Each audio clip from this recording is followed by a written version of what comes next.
Hello ছোট সোনারা, আজকের ভিডিওতে তোমরা এক নতুন জিনিস শিখবে। চলো কী কী জিনিস শিখবে, দুটো জিনিস শেখানো হবে।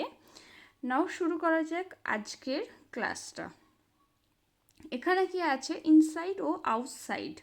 ঠিক আছে, এখানে যে যে ছবিগুলো আছে তার মধ্যে যে মানুষগুলো দেখা যাচ্ছে, কোনটা ইনসাইড কোনটা আউটসাইড রয়েছে। ঠিক আছে, তাই দেখানো হচ্ছে। Take the picture which show inside position. মানে এই দুটোর মধ্যে কে, মানে যেটা ভেতরে রয়েছে, হ্যাঁ, এই দুটো ঘরের মধ্যে যে ভেতরে রয়েছে সেটাকে বলা হয় ইনসাইড, আর বাইরে যে রয়েছে সেটা হচ্ছে আউটসাইড। তো ইনসাইড যেটা আছে সেটাকে টিক চিহ্ন দিতে বলেছে। ঠিক আছে, তো প্রথম ঘর এইটার এই দুটো ঘরের মধ্যে এই যে ছোট্ট যে ছেলেটি দাঁড়িয়ে আছে, এ কোথায় আছে? এটা ইনসাইড মানে ভেতরে আছে। দেখতে পাচ্ছ? এটা আউটসাইড মানে বাইরে আছে। তাহলে আমরা টিক চিহ্ন কোথায় দেব? ইনসাইড বক্সে। ওকে, নাও নেক্সট, শু আছে একটা বক্সের সামনে, আর শু আছে কোথায়? একটা বক্সের ভেতরে। ঠিক আছে, ভেতর মানে ইনসাইড আর বাইরে মানে আউটসাইড। তাহলে এটা বাইরে আছে, এটা টিক চিহ্ন হবে না। কোনটার সামনে টিক চিহ্ন হবে? ইনসাইডের মধ্যে। এরপর হচ্ছে ডগ রয়েছে। ডগ কোথায় আছে? ডগ হাউসের মধ্যে একজন আছে আর বাইরে আছে, ভেতরে আছে বাইরে আছে। তাহলে কোনটাতে টিক চিহ্ন হবে? ভেতরে ইনসাইডে রয়েছে, আর এ কোথায় আছে? আউটসাইডে রয়েছে, তাই তো?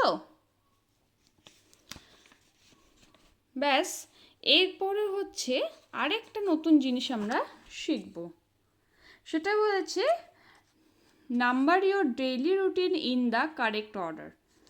আমাদের এই যে সারা দিনে তোমরা সবাই স্কুলে যাও, ঘুম থেকে উঠে সকালবেলা কি কি করো সেটা হিসাবে এখানে নাম্বার দিতে বলেছে। ঠিক আছে, যেমন আগে আমরা কি করি, সবার আগে সকালবেলা ঘুম থেকে উঠি।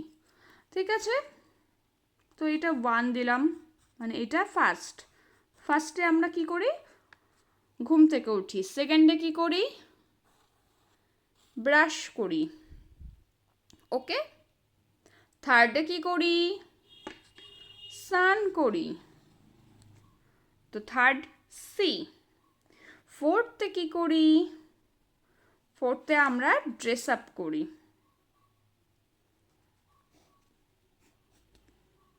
ওকে, ফিফথে কি করি? ব্রেকফাস্ট করা হয়।